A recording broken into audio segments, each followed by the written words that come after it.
ಕಳೆದ 11ನೇ ತಾರೀಕಿನಿಂದ 22ನೇ ತಾರೀಕಿನವರೆಗೆ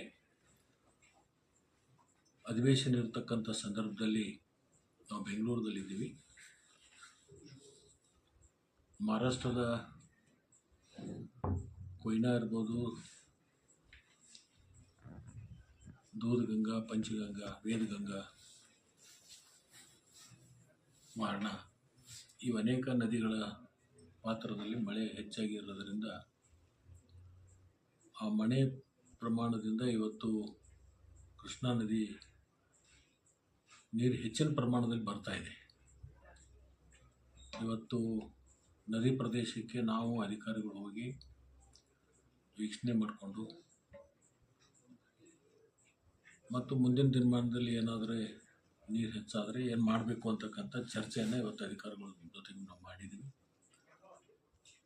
ಈಗ ಬಂದಿರತಕ್ಕಂಥ ನದಿ ಪ್ರತಿ ವರ್ಷ ಬರ್ತಕ್ಕಂಥ ಸಹಜವಾಗಿರ್ತಕ್ಕಂಥ ಒಂದು ನದಿ ನೀರಿನ ಪ್ರಮಾಣ. ನಮಗೆ ಪ್ರತಿ ದಿವಸ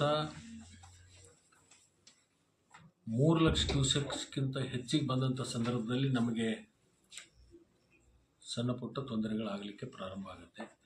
ಇವತ್ತು 2,50,000ವರೆಗೆ ಕ್ಯೂಸೆಕ್ಸ್ ನೀರು ಬರ್ತಾ ಇದೆ. ಕೊಯ್ನಾ ನದಿಯಿಂದ ಬರ್ತಕ್ಕಂಥ ನೀರು ಜಾಸ್ತಿ ಪ್ರಮಾಣದಲ್ಲಿ ಬಿಟ್ಟಿದ್ದರು.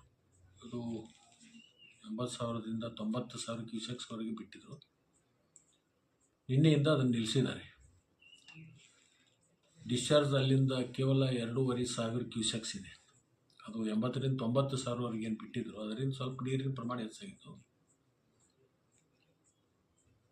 ಈಗ ಮಹಾರಾಷ್ಟ್ರದಲ್ಲಿ ನದಿ ಇಳಿಮುಖ ಪ್ರಾರಂಭ ಆಗಿದೆ.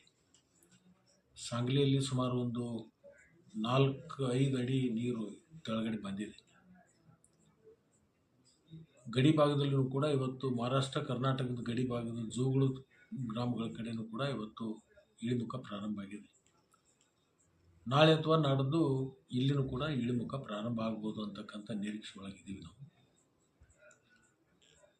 ಈಗಿರ್ತಕ್ಕಂಥ ಪರಿಸ್ಥಿತಿಯಲ್ಲಿ ಯಾವುದೇ ಜನರಿಗೆ ತೊಂದರೆ ಆಗೋದಿಲ್ಲ ಅಂತಕ್ಕಂಥ ಒಂದು ವಿಚಾರವನ್ನು ಅಧಿಕಾರಿಗಳ ಮುಖಾಂತರ ನಾವು ಇವತ್ತು ಪಡ್ಕೊಂಡಿದ್ದೀವಿ. ನಾನು ಕೂಡ ದರೂರಿಗೆ ಹತ್ರ ಹೋಗಿ ಅಲ್ಲಿ ನೀರಿನ ನೋಡಿದ್ರೆ ಪ್ರತಿ ವರ್ಷ ಇಷ್ಟು ನೀರು ಸಹಜವಾಗಿ ಬರ್ತಿದೆ. ಇನ್ನೂ 4-6 ಫೂಟ್ ನೀರು ಎತ್ತರ ಬಂದರೂ ಸಹಿತ ಯಾವುದೇ ಥರದ ತೊಂದರೆ ಆಗೋದಿಲ್ಲ. ಮತ್ತು ಪ್ರತಿ ವರ್ಷ ನದಿ ಬರಬೇಕಾಗ್ತದೆ. ನದಿ ಬಂದ್ರೇ ನಮಗೆ ನದಿ ಭಾಗದಲ್ಲಿರ್ತಕ್ಕಂಥ ಜಮೀನು ಕೂಡ ಫಲವತ್ತತೆಯನ್ನು ಕಂಡುಕೊಳ್ಳಿಕ್ಕೆ ಸಾಧ್ಯ ಆಗ್ತದೆ. ಮತ್ತು ನಮಗೊಂದು ಆತಂಕ ಇತ್ತು. ಇಲ್ಲಿವರೆಗೆ ನದಿನೇ ಬಂದಿರಲಿಲ್ಲ, ಸ್ವಲ್ಪ ಪ್ರಮಾಣದಲ್ಲಿ ಬಂದಿತ್ತು, ಈಗ ಬಂದಿದೆ. ಇನ್ನೂ 1-2 ಸಲ ಬಂದ್ರೂ ಕೂಡ ಇದರದ್ದು ನಮಗೆ ಲಾಭ ಜಾಸ್ತಿ ಇದೆ. ಕಾರಣ ಏನಂದರೆ ಬೇಸಿಗೆ ಸಂದರ್ಭದಲ್ಲಿ ಕೃಷ್ಣಾ ನದಿಗೆ ನೀರಿನ ಕೊರತೆ ಆಗೋದಿಲ್ಲ ಅಂತಕ್ಕಂಥ ಒಂದು ಮನವರಿಕೆ ನಮಗೆಲ್ಲರಿಗೂ ಇದೆ. ಬೇಸಿಗೆ ಕಾಲದಲ್ಲಿ ಯಾಕಂದರೆ ನದಿ ಬರದೇ ಹೋದರೆ ಬೇಸಿಗೆ ಕಾಲದಲ್ಲಿ ನೀರಿನ ಒಂದು ಕೊರತೆ ನಮಗೆ ಆಗಿ ಲಕ್ಷಾಂತರ ಎಕರೆ ಬೆಳೆ ಹಾನಿ ಆಗ್ತಕ್ಕಂಥದ್ದು ನಮಗೆ ಸಂದರ್ಭಗಳನ್ನು ನಾವು ಭಾಳ ದಿವಸದ ಕಡೆ ನಾವು ನೋಡಿದ್ದೀವಿ. ಈಗ ಬಂದಿರತಕ್ಕಂಥದ್ದು ಪ್ರತಿ ವರ್ಷ ಏನು ಬರ್ತದೋ ಅಷ್ಟು ಬಂದಿದೆ. ಇನ್ನೂ 4-6 ಫೂಟ್ ಬಂದರೂ ಸಹಿತ ಯಾವುದೇ ತೊಂದರೆ ಆಗೋದಿಲ್ಲ.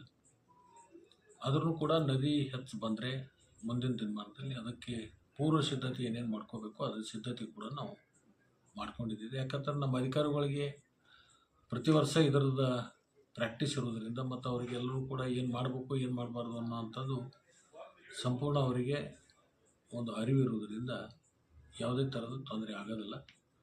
ಮತ್ತು ನದಿ ದಂಡೆಗೆ ಇರ್ತಕ್ಕಂಥ ಜನ ಯಾರೂ ಭಯಭೀತರಾಗ್ತಕ್ಕಂಥದ್ದು ಅವಶ್ಯಕತೆ ಇಲ್ಲ.